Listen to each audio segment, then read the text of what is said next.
Welcome back, everyone. Michael here with Offshore Citizen. Today I'm going to discuss how much tax you really pay. Now, there is a tendency to talk about what we pay in income tax. However, we pay much more, and I had an experience recently that exemplified this where over the course of time, let's just say that the cost of a product could have been basically doubled through tax. And as a result, I figured I would dive in and go through some of the areas that maybe we don't see, maybe we do see, and how that can actually optimize your cost of living and just other things to pay attention to. Okay, so we're going to dive in. Before we do, if you haven't already, please hit the subscribe button, nail the notification bell. If you'd like help with international tax optimization, with setting up businesses abroad, with relocating, getting residencies, getting citizenships, all these kinds of things we talk about on this channel, please reach out to me. You can book a call, calendly.com/Michael-Rosmer, link in the description below as always, or send us a message to our websites, offshorecitizen.net and offshorecapitalist.com. Okay. So, really quick story. There was a product, and I thought I was going to be smart. I was in a foreign country, and figured I would buy it secondhand, so used from a private seller, thinking that, hey, by doing that, I would avoid sales tax. Turned out no. In this particular case, they actually charge sales tax on the sale of a used good from a private seller. Unbelievable. Which I thought was crazy because the tax has already been paid on that good when it was originally purchased. And so it became apparent to me that over the series of this item being sold and resold, etc., it was something that I wasn't planning on keeping long term. It was something I was buying, going to use for a few months and then resell. That the tax could add up as 12% tax, and they told me on certain items there's extra like luxury tax and all this thing. You could end up paying like over 100% tax on this item. Unbelievable. So let's go through some of the taxes that you actually pay and how this actually really eats into the amount of money that you have, again, depending more or less on what it is you're spending. And actually, very interesting point. I was talking to Warren Mosler, who's the original creator of modern money theory, the other day, and he made the comment to me that consumption taxes are a regressive tax masquerading as a progressive tax. And people always get upset at him for saying that, but you can kind of see how this is the case, because who does it affect the most? People who have more high consumer spending. High consumer spending means that, like as a percentage of income I'm talking about. And so it pushes up the cost of goods, which means people can afford less, which means that they have less for improving their life, etc. And so it's really interesting to see that. So he's quite against sales taxes. But anyway, that being said, we have, of course, income tax, right? We have personal income tax. Often there's company income tax that gets paid and so sometimes there's double tax in there, sometimes there's not, just depends. In there's often local tax, and so like federal and state or provincial or whatever, right? There may be various levels. I remember talking to somebody about this, who told me, oh, they looked up and the taxes aren't that high in Canada. I was like, that's because you're only looking at the one part of it, which is, like, I think this was in the case of the federal, you have to add the federal and the provincial together to get the real tax, which, and the highest tax brackets can be over 50%. So that's that tax. But then what else have you got? Well, you've got payroll taxes, right? Now, sometimes people don't see the payroll tax. They don't see the full effect of it because there's usually an employer side and an employee side. So somebody might not realize that the amount of cost, like the correct way to calculate is to look at what is the total cost of an employee compared to what they actually get at the end, right? I put a slide of this a few months back on Twitter. You can go and check it out on my Twitter there. And I went through country by country showing across Europe how much it costs a company to employ somebody versus how much they actually get. And by the way, this doesn't factor in all the overhead of hiring costs and management and office space and equipment and on and on and on. It's just purely the government fees, which is social contributions, income tax, etc. that goes along with that. So you have that. Now, some people may argue that those social contributions are not a tax, that payroll, you're getting something for it. You can make the argument that you get something for your taxes in general, but I always viewed something like in Canada CPP as a tax, or employment insurance as a tax, because I figure what I'm going to get back is marginal compared to this overall thing. So that's something to be aware of, okay?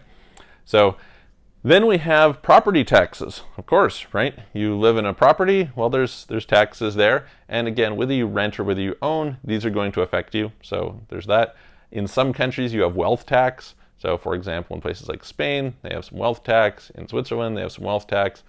In Netherlands, they have something called Box 3 income. Box 3 income is kind of like instead of capital gains, they'll have wealth tax. So, I mean, it plays out depending on which way you want to look at it. So you have those.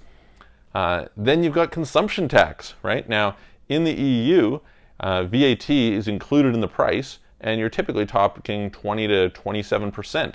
So if you just think about this, literally the cost of that product could be a quarter cheaper if you just had removed that tax. Crazy, right? Like that's a big increase. I guess it's not a quarter, it's about 20% when you break it down. But yeah, quite a lot, right? Quite a lot higher that you're paying. And you'll see this reflected in the cost of goods. You'll notice sometimes if you compare prices between, say, the US and the EU, you'll find the EU prices are quite a bit higher. Well, why is that? Well, it's because of this. On top of that, you probably don't see this as well, but there's import duties, right? So if something got imported into your country, in some cases, import duties into some countries are like 100%. You'll see this a lot. I lived in Costa Rica for 3 winters, and a lot of things were much more expensive. I think it was like a 60% vehicle import duty. If you went to someplace like Zara, you would find the cost of clothing was much more expensive. And this is largely because of, again, these import duties, right? So these are taxes built into what you're talking about. You could throw in various regulatory overhead, which is usually pretty inefficient, and how that just bloats the price of goods for you. That's something else to consider. Obviously, again, there's kind of like some payoff. You know, if you look at, for example, how much of an airline ticket is due to regulation, well, you know, you don't want the plane to crash, so, you know, you could argue it's a fair trade-off. Yeah, like there's something to be said for that, but the point is, it's still a cost that in a proper like free market, you could squeeze that cost out or squeeze it down at least. And in a kind of monopolistic environment where you have government dictating regulations, there's not much you can do in a lot of cases, right? There's just kind of, it's going to cost what it's going to cost. So that's another issue. What else have we got? We've also got these guilty, like kind of like vice taxes or whatever you'd call it, right? So cigarettes, gambling, something like taxes on fuel, right? There's a lot of taxes on fuel, and of course the taxes on fuel then ripple all throughout the supply chain to everything else that comes on there. So yeah, this is a lot of taxes. Then on top of that, like I said, some of these are successive, right? Imagine you go and you buy a product that you had to pay sales tax on, then it gets resold and the sales tax gets charged again. And so the price was already elevated from the original tax because somebody, you know, you have to kind of make that work. And now you add it in again. So successively, it adds up. These are a lot of taxes, right? A lot of taxes. And it's interesting to note that they've done some studies at, I think it was the OECD, where they showed that people are more likely to move for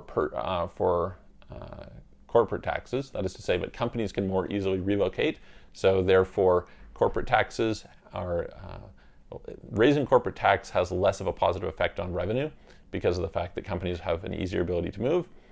People tend to move more for income tax than they do for sales tax, and more for sales tax than they do for property tax. So that's something that's worth noting. Okay. So anyway, these are all sorts of different taxes. Obviously, depending on the country, like I'm in Canada at the moment, so if you figure I'm in British Columbia, so you've got the top tax rate is around 50%. Then on top of that, you may have like CPP and EI. They're capped at least, so you know it's going to be not too high. In some cases, in some countries, there is no cap on social contributions, which is insane, right? Insane.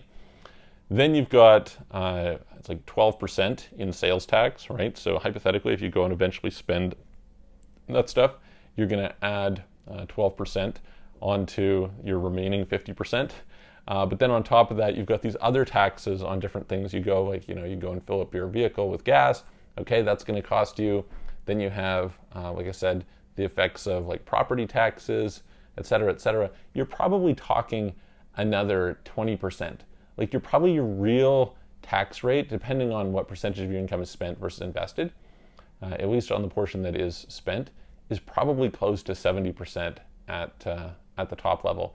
And the truth is, on the bottom level, some of those taxes, because for example, when you're buying fuel for a vehicle, it's calculated not like there's actually like a per liter tax, so that doesn't scale with your income. So anyway, it can be very, very high. And so sometimes people will ask, like, what is it that makes it so viable to run a country without income tax, someplace like UAE? And it's like, well, if you take away some of the services that are being offered and you make things so that you're just relying on some of these others, like, it's amazing how much the government's collecting through something like hospitality taxes, right? Every time you stay at a hotel, and so on and so forth. So, and then there's royalties on fuel, and on and on. Anyway, I hope that helps, gives some idea. If I've missed out on some major taxes, let me know. The point is, there's a lot of them, and if you consider, one of the ways that sometimes people conceptualize it is, you spend the first like half of your year, sometimes a little bit more, working for the government, right? So you get to July and you start working for yourself. That's kind of the basic idea. And how does that seem? That seems kind of crazy. Now, if you're making a low amount of money, maybe it seems like, okay, well, I'm getting a lot in return, this is fair, etc. But if you're making an increasingly high income, it doesn't really seem so fair what it is that you're putting out versus what you're getting back. And it starts to feel as though maybe they could spend that money more efficiently and kind of bring things into balance. So anyway, that's a whole other conversation. But I hope that helps. If you like the video, again, give it a thumbs up. If you have feedback, I would love to hear it. And I'm going to look forward to seeing you guys on the next video.